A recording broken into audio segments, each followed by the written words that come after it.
in. If you show me love, if you throw me kisses, if you do these things, then not only do I know you here, but I have a true understanding of how many people are actually in the house. You know what I mean? You know what I mean? You know what I mean? So, anybody been on a cruise lately? Yeah, I wasn't on that cruise with them people fighting, huh? It said about 60 to 70 people got into a fight and the cruise broke out. They had to call the Coast Guard because Pookie and Shaniqua and them had a threesome, and I don't know who got mad, but a fight broke out. And then this shit was like, I didn't mean to curse. Then this nonsense was like an old Western. People start fighting that had nothing to do with the original people that were fighting. So next thing you know, this thing is going on. They say like 5 floors. Are you kidding me? So imagine if I was on that cruise. I'd have been throwing some asses overboard. I mean, get out my way. I'm going back to my room. You know what I mean? Just wild. Just wild, just wild, just wild. So some people can't take them nowhere. Can't take them nowhere. Can't take them nowhere. Look, folks, it's about six past a half hour. I was a couple minutes late. I meant to be here at 7:25, and I got here at like I think 7:27 or something to that effect. But you know I'm gonna be here. If you're here, if I invite you to my house, you know I'm gonna be here. I might even cook y'all something. Well, I cook you up a show. That's what I did for you. So without any further ado, I want to say good evening to everybody. How you doing? How you doing? How you mama now? How you mama now? Good evening. Welcome to the show. I want to say thank you for spending your Thursday nights with me. Of all the things that you could be doing, and I always say this and I mean it from the bottom of my heart, of all the things you could be doing, you choose to be here getting my analysis of what's going on. And for that, I'm truly humbled. My name is Hank Batiste. My show is called Omit the Logic. This shit makes no sense. I'm your host tonight, and the voices in my head are screaming, is this thing on? Is this thing on? America just celebrated its 276th birthday. In other words, the country was formed, a Declaration of Independence was signed January 4th, 1776. That was 276 years ago.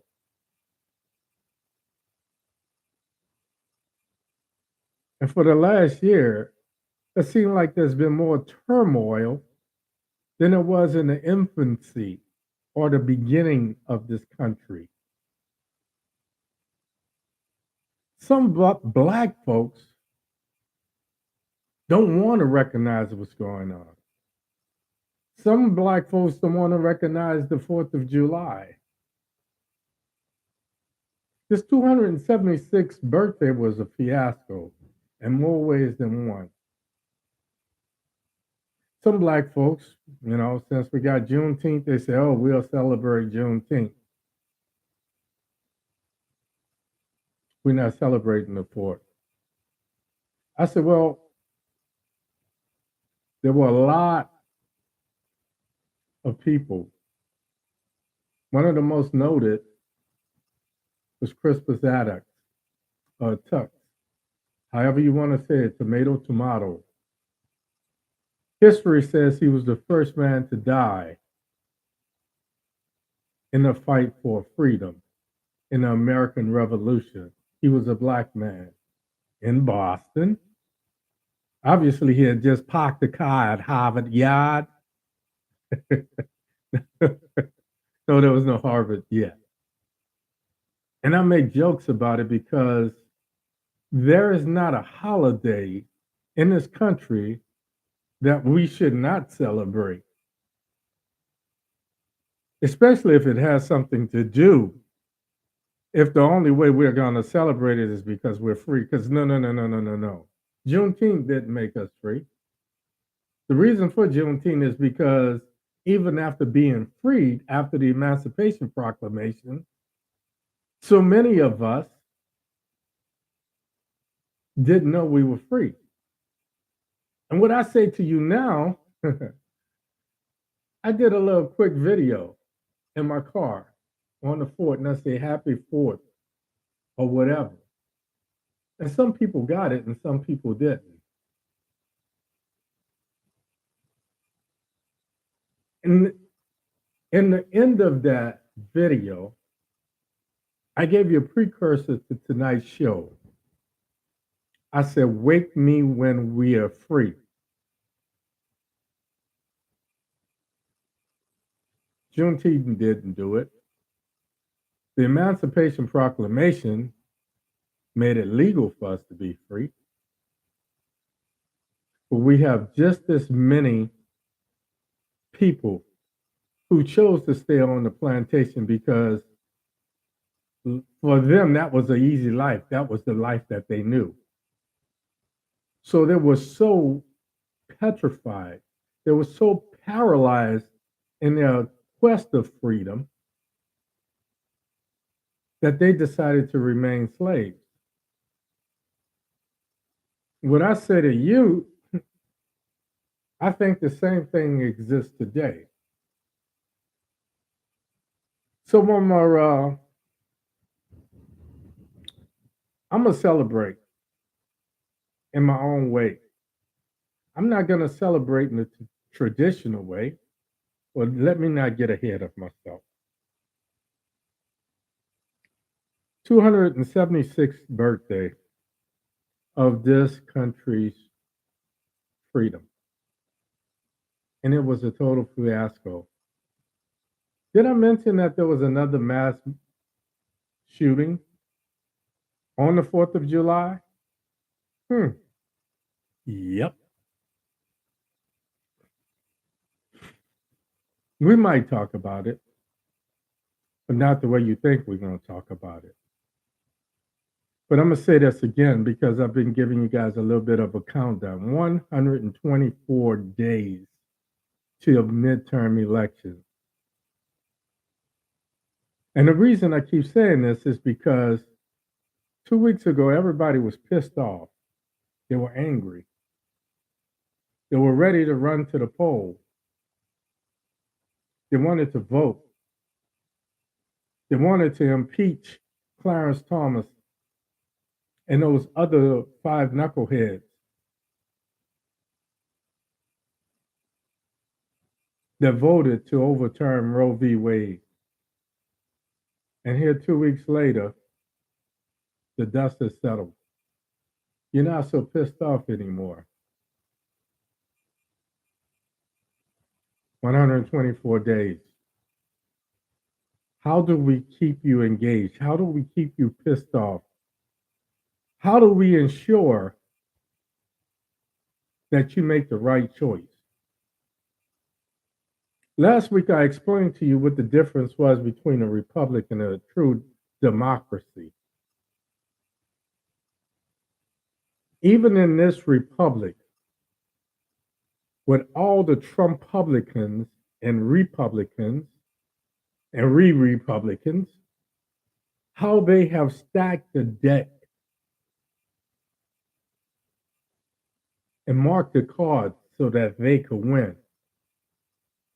So now more than ever, we have so many things to be pissed off about to make us go to the polls, even within the Democratic Party itself.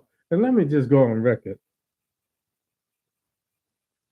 I'm registered as a Democrat. But you know me. I'm about accountability and oversight. So I don't care what your party affiliation is.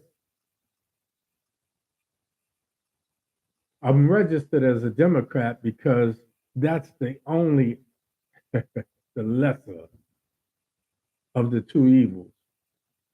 But by no stretch of the imagination am I fooling myself and telling myself,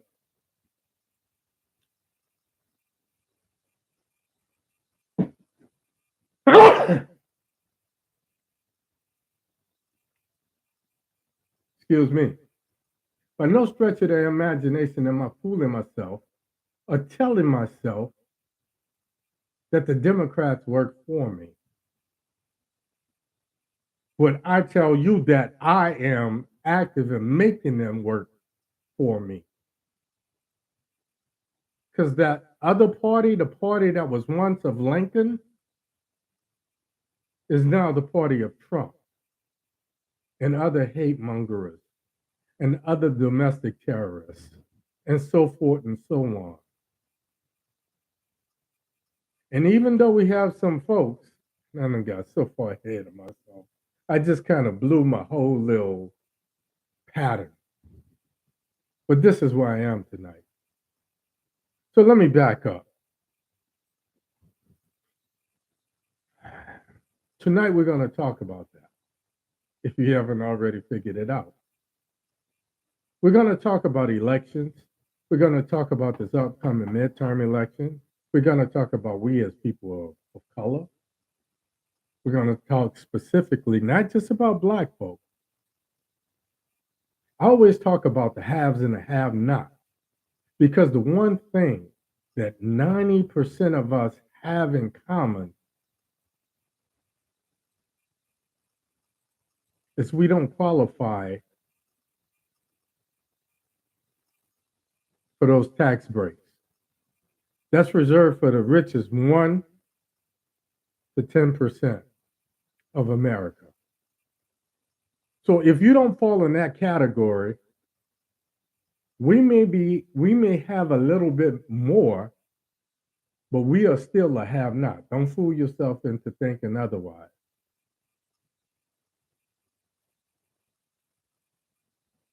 It is what it is. So tonight, we're going to talk about America's memory. We're going to talk about elections. We're going to talk about what happens when other people start to become targets of domestic terrorists and mass murder, senseless mass murder. Tonight's show is called Wake Me When We're Free. My name is Hank Batiste. This is OMITDALOGIC. This shit makes no sense. Well, we're going to try to make sense of it. Let's do this. Wake me when we're free. See,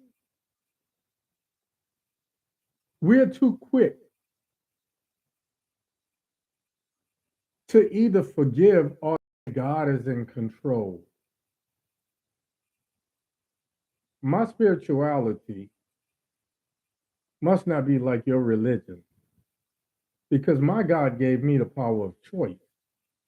My God gave me the power to fight evil and not just lay down and be a doormat.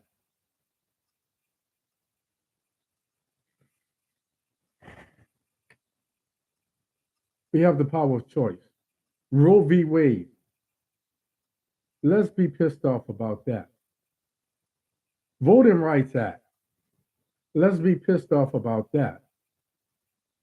Little jailing. If you get shot that many times, your body look like Swiss cheese. How do you know that some bullets hit you and just went through the same hole that the other bullets went through? At what point does the car start counting and say, bump it?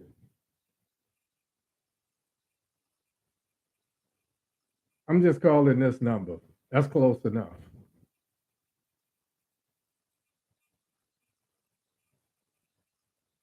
George Floyd had a knee on his neck. This kid was trying to evade. And given today's, for lack of a better word, climate of hate and police abuse of power, what person in their right mind would not run?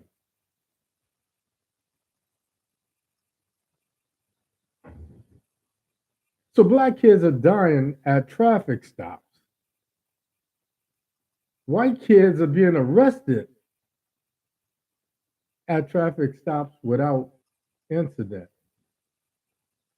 Why are cops, black, white, Puerto Rican, Haitian, why are cops so afraid of black motorists and so unafraid of white murderers? I'll wait. On deaf ears. On deaf ears. Nobody's talking crickets because nobody has an answer. America, our cries are falling on deaf ears. I keep telling you guys, I'm not the only one. Because of 23andMe and Ancestry.com, we're starting to find out just how colorful our backgrounds are. I've got all of these things in my background. And I told you, I'm like gumbo. But I focus on the two things, my red and my black, my American Indian and my black folks that were migrated here. And some of them were here before. But that's the two I focus on because their cries since the inception of this country have fallen on deaf ears. The American Indians populated this entire country. They had their fights, they had their beefs amongst themselves and other tribes. And that's to be, if Cain and Abel were brothers and they had issue, then it stands to reason that people were going to have some issues from time to time. But then something else came into the mix. There were Europeans. And they came and they decided that they would take what they wanted. So first they took from the Indians. Now, they've been Indians, they've been American Indians, they've been Native Americans, and what are the indigenous people? Indigenous people? Indigenous people? How about they were Americans? The original Americans, the real Americans. So after you took from them, then you took other people and you made them beasts of burdens. You forced them to build this country on free labor. The Indians had this, when these presidents decided that they wanted to expand this country, they wanted to take the best parts of the country that was already developed, and they forced these Indians off. They gave them blankets laced with smallpox, just like they gave black men syphilis. They eradicated groups of people, so much so that in history it was called the Trail of Tears, where these folks were pushed off of their land.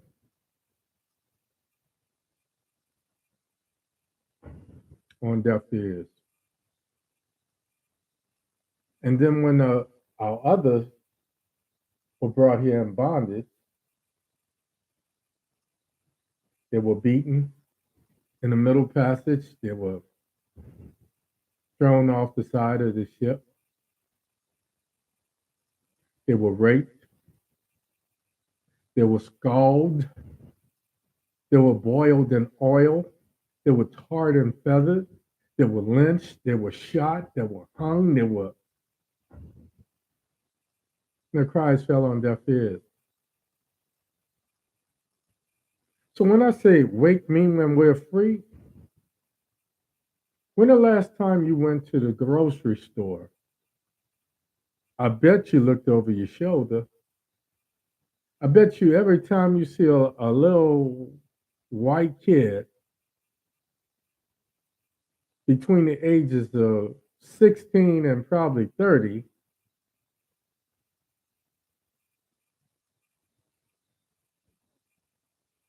you're looking at them different now. When you see somebody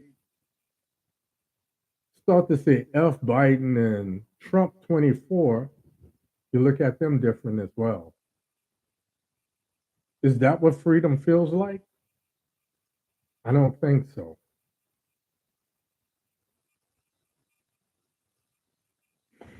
Now, in Denmark, we're starting to see the same thing that happened here. The kid shot up and killed some people. I thought it was the same story. This is going to continue to happen until two things. The 4th of July was different because it doesn't seem like we were the central or the major targets. When other groups are being targeted, then America starts to respond.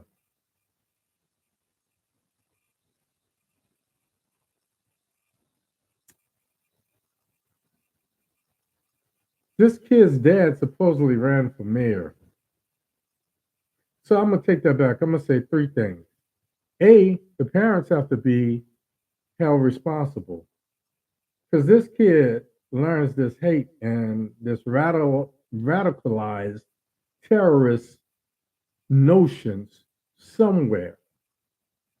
And if our parents are our first teachers, it stands to reason that we learn hate at home. So his dad once ran for mayor. His dad said he didn't see him as being a problem. But then others said that he threatened people at home as well. Then he wanted to be a rapper? Are you kidding me? We know what culture that comes from.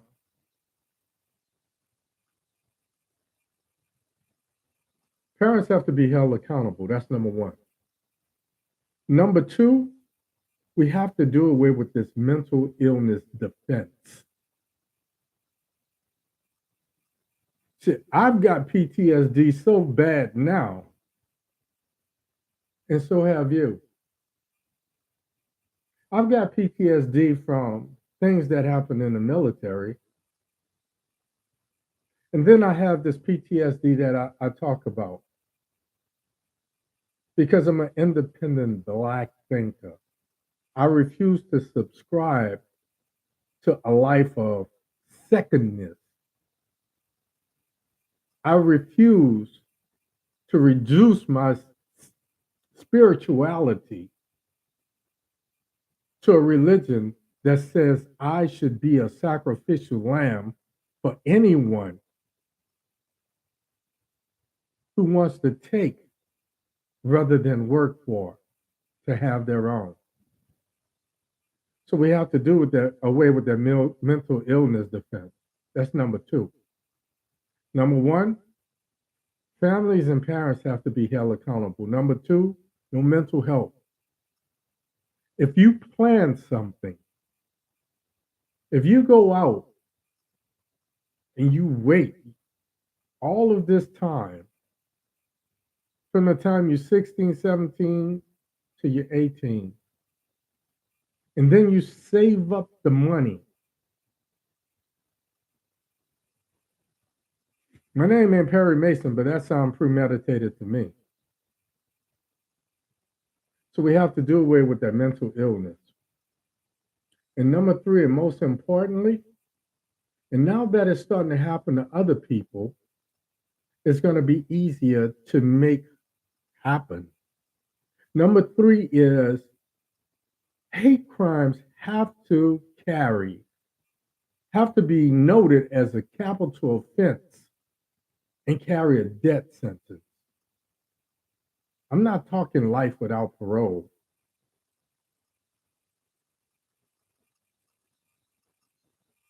I'm saying you took 12 lives, you took 6 lives, you took 3 lives, you took 20 lives.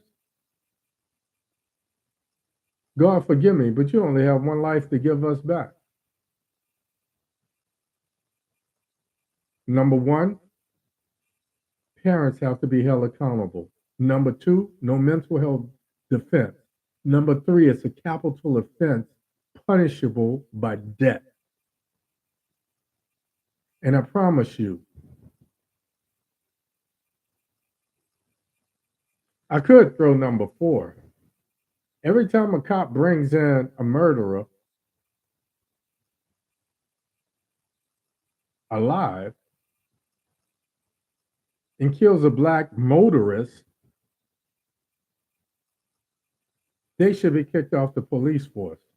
You need to find something else to do. If you're that afraid of someone driving a car and that unafraid of someone with a gun in hand who has shown their propensity to kill, then you're in the wrong profession. Maybe you should be saying, "Hi, welcome to Wendy's. What would you like on your burger?"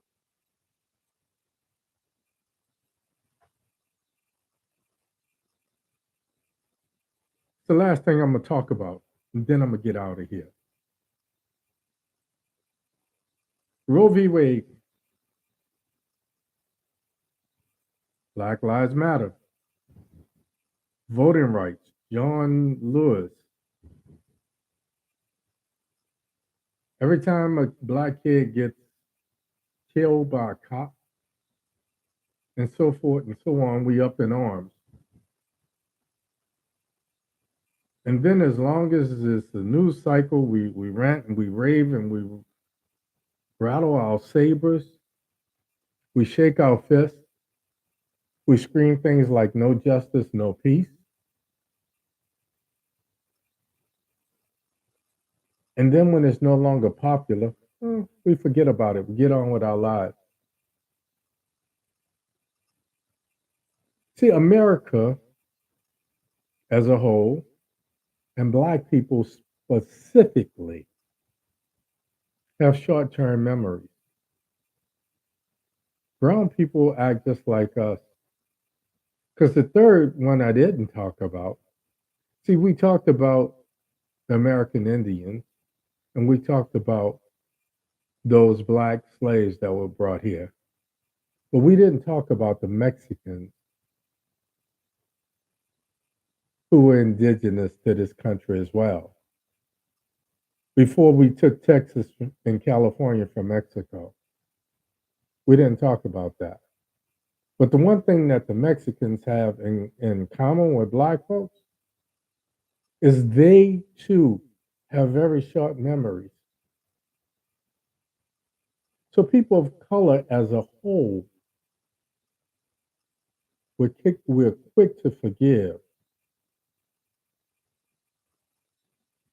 All we think, like Clarence Thomas, as long as I act like them, as long as I put them first, being second ain't so bad, because at least I ain't like you. So let me tell you something about this short-term memory. Here's where we get back to the number 124 days. How do I keep you pissed off so? How does the media keep you pissed off so? How do I keep you so engaged that in 124 days, you go to the polls with one thing in mind, not letting the Republicans have control of Congress again?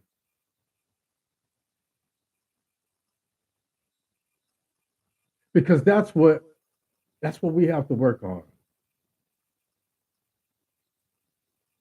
And that secondary, that close second is we need new leadership. Because all that's been going on, you can tell who wants to run for president. There's one by the name of Elizabeth Warren, and honestly, I wouldn't let her be dog catcher. But every time there's an opportunity, she grabs the mic and she rah, rah, rah, rah, rah, rah, rah, rah, rah, rah. Meanwhile, Pelosi's sitting high on the hog.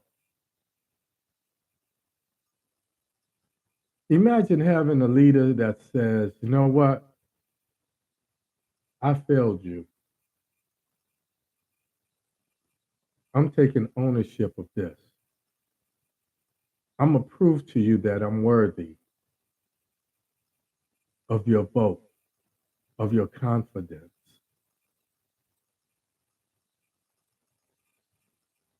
So those are the two things we have to do. Number one is we cannot let the Republicans, the Trump publicans, because if the Republicans get contact or control of Congress, we've seen how Mitch, last week I talked about Mitch. He would gladly let Trump back in office. How do I know that? Because if you're black and you've had an argument with your girlfriend that resulted in the cops being called, it's called domestic violence. And suddenly you can't get a student loan, you can't get an apartment, but somehow we see rapists, we see child pedophiles, and we see specifically someone who's of Mitch. I don't want to say protege, but he's willing to do Mitch's bidding. And he has a history. And I'm not even talking about Herschel Walker.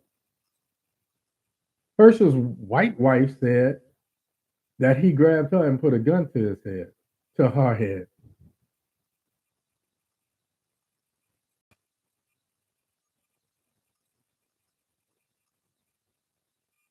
And they said, that's okay. Herschel has proven that he's a good house Negro. So run, Herschel, run. Just like you did when you was at Georgia, when number 24, run. Run, N-word, run. Dude is so ignorant, he said there's 52 states. So 124 days. Let's stay pissed off. Let's stay engaged. Let's have one plan. All we have to do, there's only one thing that we have to do. We have to show up.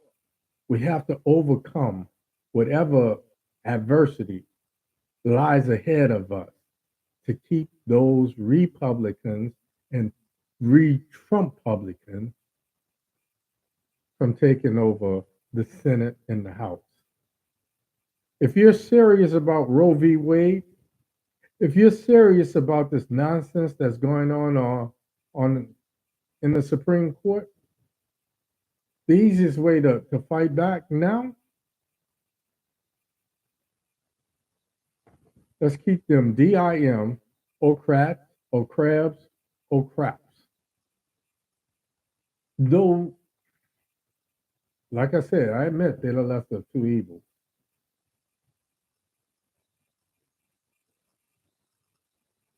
But we know what's going to happen with the other folks. That's all I got for you tonight, folks. 124 days. Let's show up. Let's show out. Let's keep them out of office. Let's keep them from getting control of the Senate. We've had to deal with, for the last 2 years, a Republican in Democrat clothing by the name of Joe Manchin, and another double agent by the name of Kristen Sinema, and so forth and so on. We've had to deal with a Speaker of the House who's been more focused on making money than she is about making policy that works for America, or us to have not. 124 days. Let's stay pissed off. Let's stay engaged. Let's make some demands with our vote. And then let's hold their feet to the fire. The next thing, after we get control of the House and the Senate, is we have to ask for new leadership. Because Nancy and Chuck ain't doing it. As always, I see you right here next week. Same Baptiste time, same Baptiste place. I'm going to ask you to go to my YouTube. I'm going to ask you to sign up. I'm going to ask you to subscribe. I'm going to ask you to ring the bell so that you know when I'm coming online. And even if I don't put out my feelers until 7:30, I'm going to be here, folks. Right here. From hell or high water. So as always in parting, wish you love. I wish you peace. And like your man, fresh haircut and hair grease. Let's get it done. Thanks for tuning in. I love you folks more than you could ever know. It ain't a damn thing you could do about it. See you next week.